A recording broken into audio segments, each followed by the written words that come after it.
friends, Jacob Friends. Whatever name you decide to choose is cool with me. I've put both down because I'm a terrible promoter of podcasting, apparently. I would like to think that this is going very well. I have seen lots of people liking and sharing and subscribing, which I can't help but thank you all for that. It's been a big blessing and honor to have seen this grow as quick as it has anyways. And I keep getting various emails, text messages, and calls, and just various documented, scripted things saying how much people enjoy this. So I want to thank everyone who listens to it, because I know my voice can be rather droll sometimes. I'm glad to be back home. I spent 2 weeks in Louisiana for work-related business. I know that sounds like an oxymoron because I said work twice with work and business. But I'm glad to be back home. Louisiana was very hot, not much as different as it is here. I spent a lot of time with someone I wasn't familiar with, and that was always a fun experience. But I ate the hell out of some good food. Oysters, shrimp, crawfish, you name it, I ate it. It was delicious, and I can't help but thank the company for sending me down to represent them and for paying me per diem to eat food. Because at the end of the day, isn't food one of the things that makes us the most happy in the world? Give yourself some thought on that one. I've got up to 271 views with the podcast. That is great. I don't even think I know 271 people, so I'm going to take that as a huge compliment to myself, and that means that somebody told somebody about something that I did, so thank you very much. Back to Louisiana. You know, it's so weird going to another state, even though it's not but 4 or 5 hours away. It seems like everything's different, doesn't it? It's out of your zone, it's out of your home county, out of your home territory, where you kind of know everything about everything. You kind of know people there. And if anything happens, you kind of have that to fall back on. It's just weird how much a couple hours separates you and someone else, as far as your culture is concerned.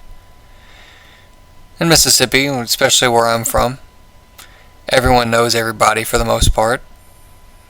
Everybody gets along for the most part.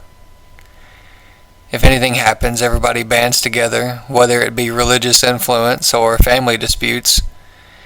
It somehow or another works itself out because people band together and work together to provide for each other, because that's just how Mississippi is. Poorest state in the Union, but damn it, we get together and help each other. Doesn't matter if we're broke or not. With Louisiana, it was different. I saw two sides of Louisiana when I was down there. I seen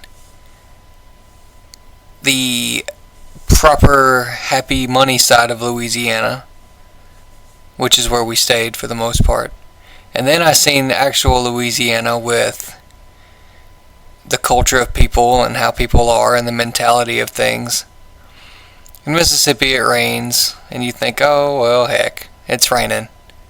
In Louisiana it rains, especially for a couple days. It's time to get the pontoon boats out. Ever since Katrina, I could understand that, though.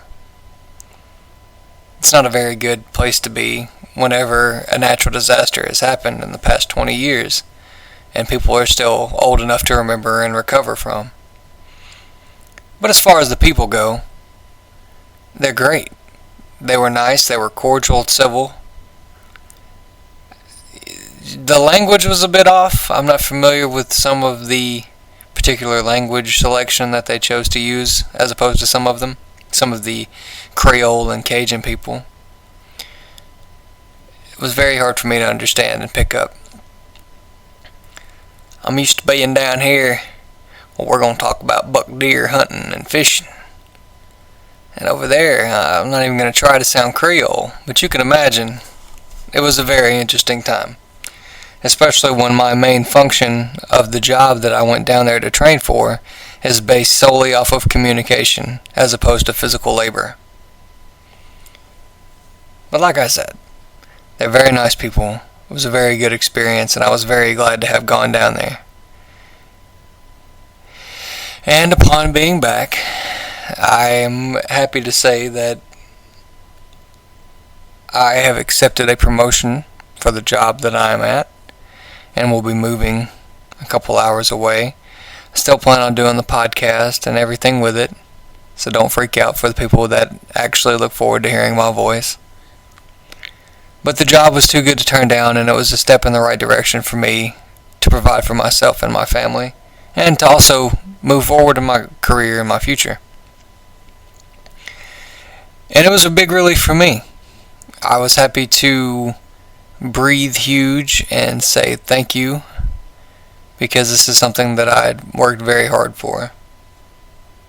So when I got the job offer, it was a big sigh of relief for myself, but in turn has brought itself a new set of problems that I didn't foresee, but it'll work itself out in the end like it always does.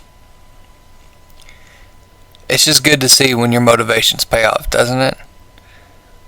I made a post on social media describing how happy and excited I was for the opportunity to be in the position that I'm at now. And in the post, I directed some of my negative energy that I never do at the people who have doubted me and said no, and I'm wrong, and I'm not going to be able to get to the point that I'm at. That may have been petty of me.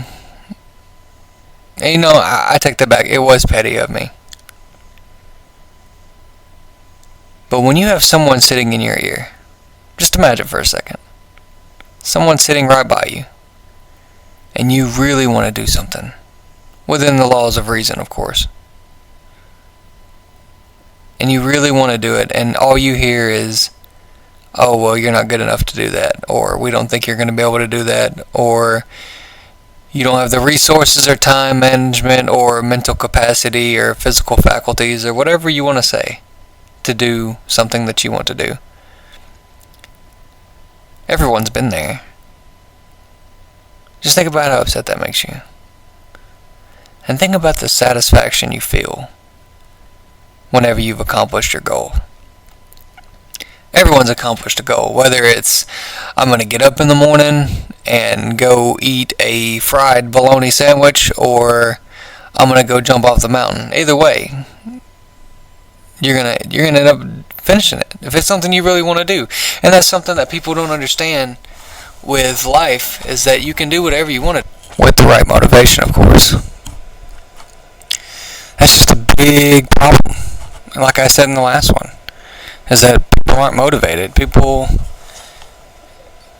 don't know how to do things because they don't have the proper people around them or the right type of support system. I've been very blessed. I've always had the right support system around me, at least for the most part. When it came to something that I aspired to do and strove forward to do, I had people supporting me, whether it was friends or family. So again, that's my advice to anyone wanting to do anything in their life, is get around some can-do people. I know that sounds kind of cheesy and cliche and third grade, but get around some can-do people, because there's nothing you can't do, but you won't do if you don't try to do.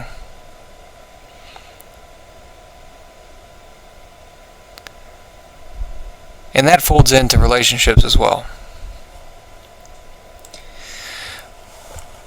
I could do 20 million podcasts on relationships. And, it's funny, nothing would change. I'm not saying that I am the love advice guru. I'm not. I've had good, bad, and ugly relationships. It's been pretty bad. Pretty bad stuff. But the one thing that I've learned with relationships is that you always get better at them. And that sounds silly because people think, oh, well, I've been in 4 or 5 marriages and none of them have worked out, or I'm single and can't find anyone, or every relationship I have ends up the same. Well, listen, the end result may be the same, right? Because there's really only 2 ways that it's going to go. It's going to go good or bad. You're either going to stay with them or you're not. So you can't really go by those statistics, right? There are many factors that come into play with relationships, and I can't touch on all of them because, for one, I don't know about all of them. But for 2, the things that I do know, it seems like people don't want to hear that. When I have friends or family ask for relationship advice, it never really goes the way you think it does it? Pretty much goes the same way. Hey Dean, I got some advice I need. So and so broke up with me because I ate the last Cocoa Puff. What's your advice on that? Oh, well, thank you for asking. I don't know. If they're going to get mad about Cocoa Puffs, then they're going to get mad about when you eat the Cheerios too. So maybe it's better if you can't get him to not be mad at you about the Cocoa Puffs, then maybe you should find someone else. No, I can't do that. He's a good guy. Blah, blah, blah, blah, blah, blah, blah. End scene. You get that sometimes, or you get the typical, oh, they ask for advice, don't take it, and then the end result happens, and then they come back and ask you for the same advice that you gave them the first time. Whatever. It is what it is. I've learned in my experience with those type of people, that if you're not going to listen, then I'm not going to waste my time. And I know that sounds ugly and disheartening and cold-blooded, but at the end of the day, love is spelled the same way, right? You have feelings for that person. You think about that person all the time. You want to do whatever you can to better yourself so that person will be proud of you and love you and affectionate. And I know some people are thinking, oh, okay, well, you shouldn't have to change yourself. That's exactly right. I completely agree with that. You should not have to change yourself or your morals or what you stand on for someone else. They should love you for who you are and the same ideals. But you don't always have to agree. As a matter of fact, I don't promote that at all. You shouldn't agree with the person you love all the time. What fun is that? What kind of boring existence would that be? It's like a white piece of paper to me. Now, ladies and gentlemen, I am not an expert, and I'm going to keep saying that. But I love a little excitement, whether it be jokes on each other or not necessarily doing things, but just little things. It's all about the little things, it really. You are only going to be as good in your relationship as the other person wants to be. You know the old adage, it takes 2 to tango. That's exactly right. I've never seen a one-person tango before. It's impossible to one tango. Both people have to be on the same page. But they don't have to like the same page, if that makes sense. For example, and I'm just going to say random names here. John and Susie Q love each other very much. John likes oranges, Susie Q likes apples. The debate comes up. Oranges are better than apples. Susie Q don't like apples. Susie Q gives reasons why apples are better than oranges. Alright, let's stop there. Susie Q and John both have valid points. They both like something, right? Now, this is normally the part of the relationship where we see one of two things happen. Now, either John and Susie Q are going to argue until they get so fed up with each other and start bringing up stuff from the past and throwing it at each other and hoping which one sticks until one of them submits into some sort of cowardly, prideful self-accomplishment. Or they both say, hey, both fruits are awesome. I don't like this one as much. You like this one. It's cool. That's how it needs to be. I'm not saying there's not room for argument. I argue with people all the time. You know why? Because I love it. I hate simplicity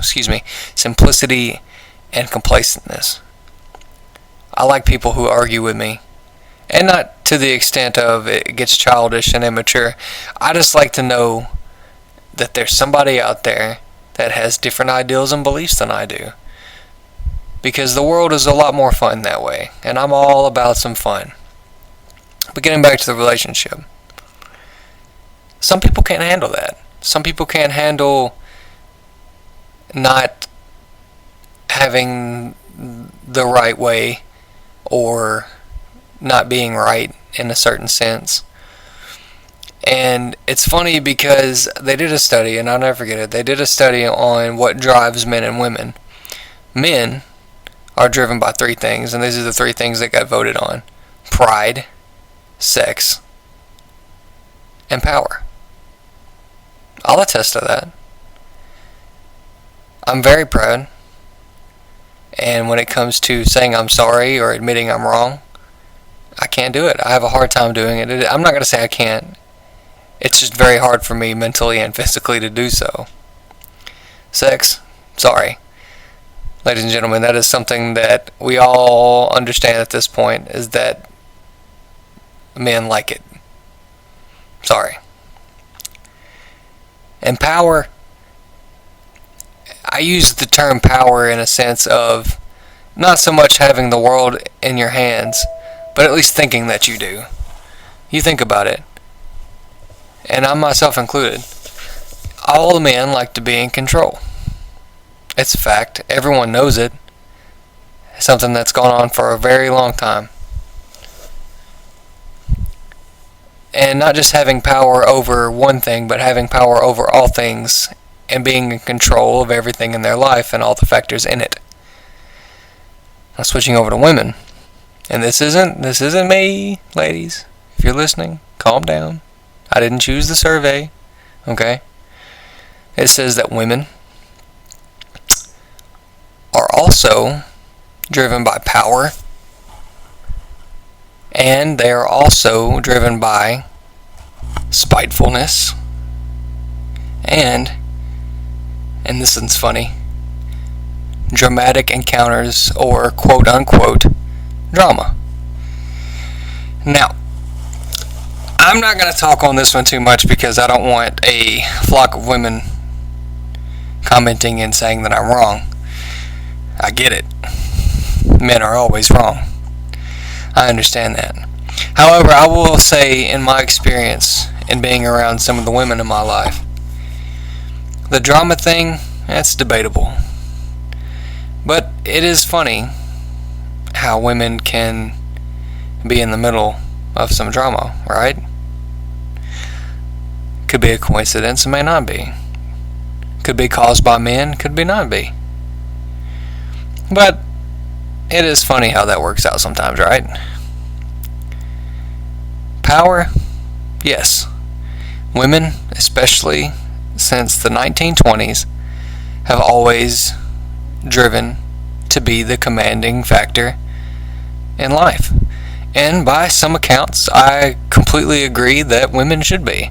I think that women are very, what's the word I'm looking for? Diligent in decision making, and I think that they will choose the better decision more intelligently over the brash decisions that men make in most cases. And I think that we should see more women in positions of power. because we're all human beings and we all deserve the chance to be. The whole bias that men can do better stuff than women and women blah blah blah blah blah, it's crap. It's all crap. The only thing that that men can't do that women can do is give birth to children. And that in itself is a task that I personally do not want to undertake. So women, I thank you. You can have that one. That one's all you. And the last one, which is funny, is spite. Now, there's levels of spite we can go to, okay? If you come up and you hit me in the face, and you walk off, and then I wait and come out of nowhere and hit you in the face, that's pretty fair. That's not necessarily spite. But if you put two ladies or two guys in the room, and one says, "Hey, that dress looks stupid. You look stupid in that dress." And then that same lady turns right back around and cuts their dress up, that's a little spiteful, okay? And I'm not taking it to that level of crazy. I'm just saying that is part of it. But back to the relationship point of what I was saying, those are the three things that drive each of the sexes, right? Men's pride, sex, and power, and women, drama, power, and spite. The only thing that women and men have in common in a relationship most times is that neither one of them is going to listen.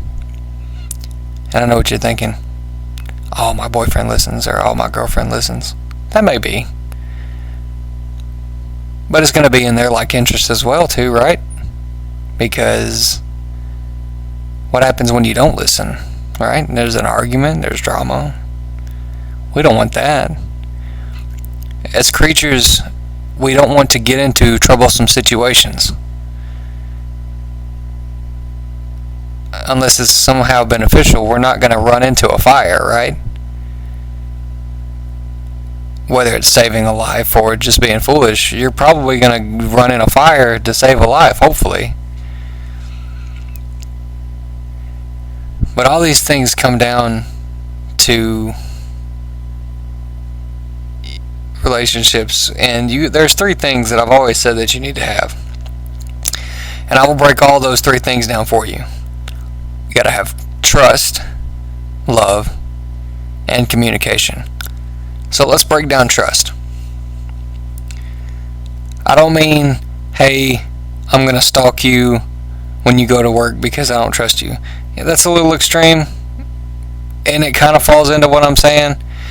But trust is the undying, knowing feeling that that person that you are so adamantly affectionate about is there for you and there to better you and will always be there for you. And that applies to everything. You can say, oh, well, didn't that have to do with cheating as well? Yes. But if someone in good conscience wants to be there and better themselves for you, I don't think that they're going to cheat on you. I really don't. And I may be wrong.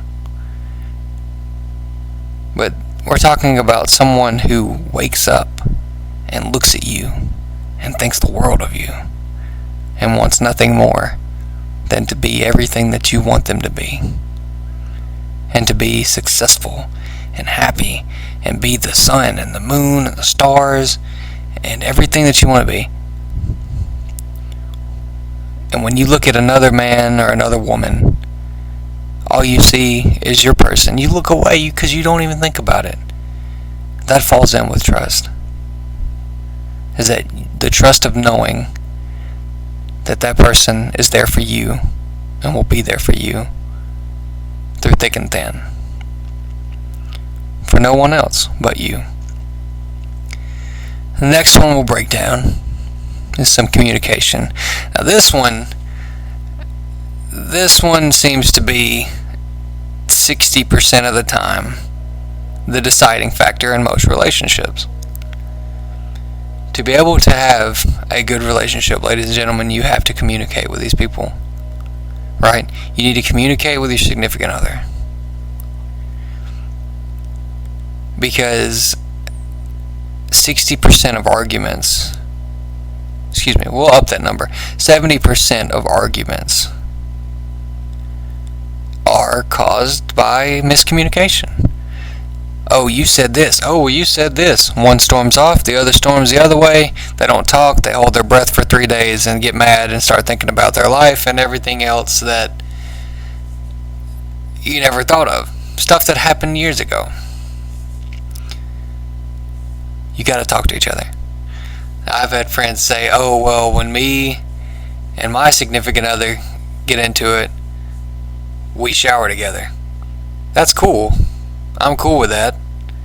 But there are other things that you could do in the shower, right? You're not really focused on communicating in there. You're focused on sudsing up your ass or other bathroom sports. So that one's good.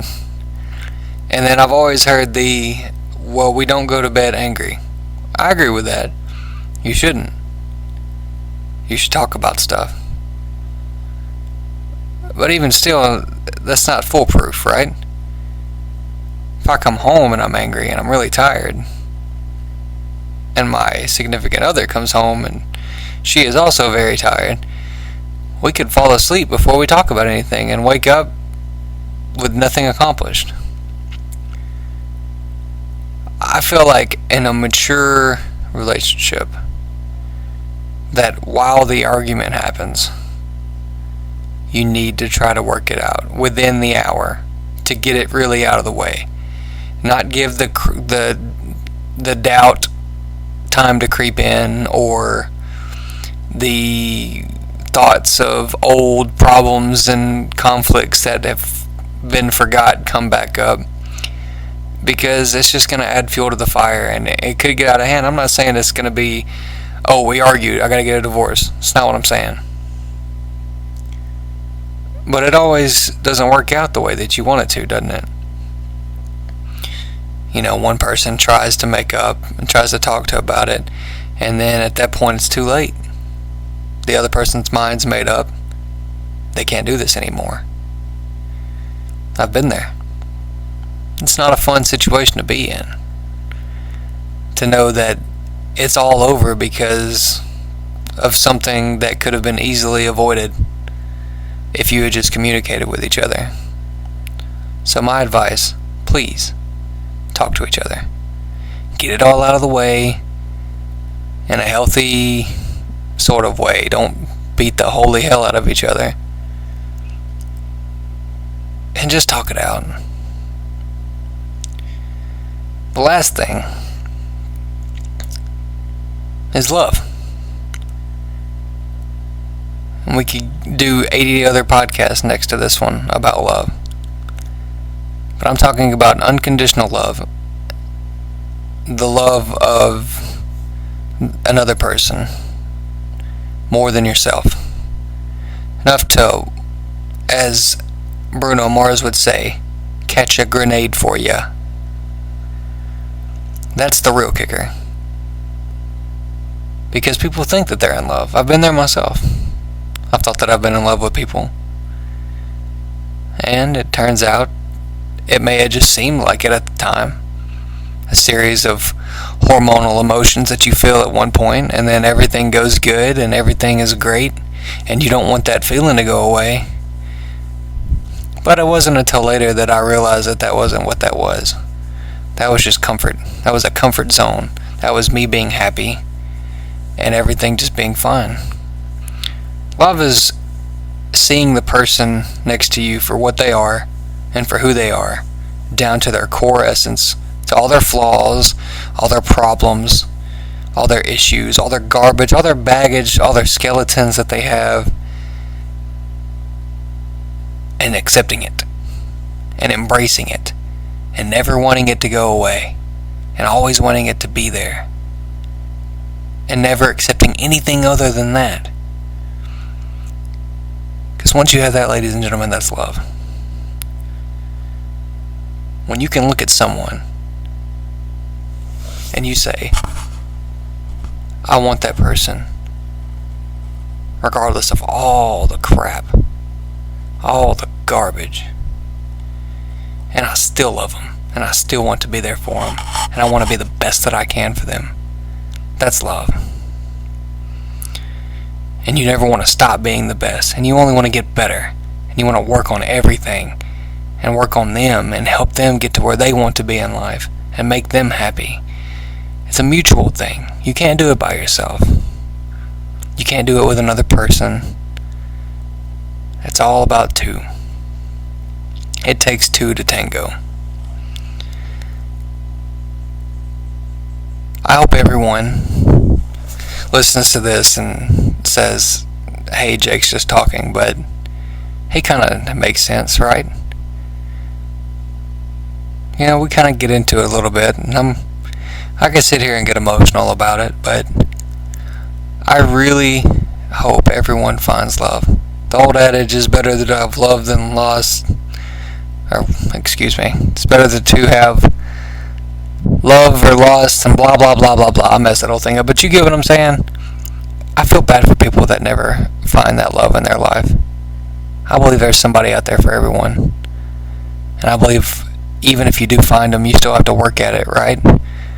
A lot of people get there and they find that person, and then after so many years, they just quit working at it.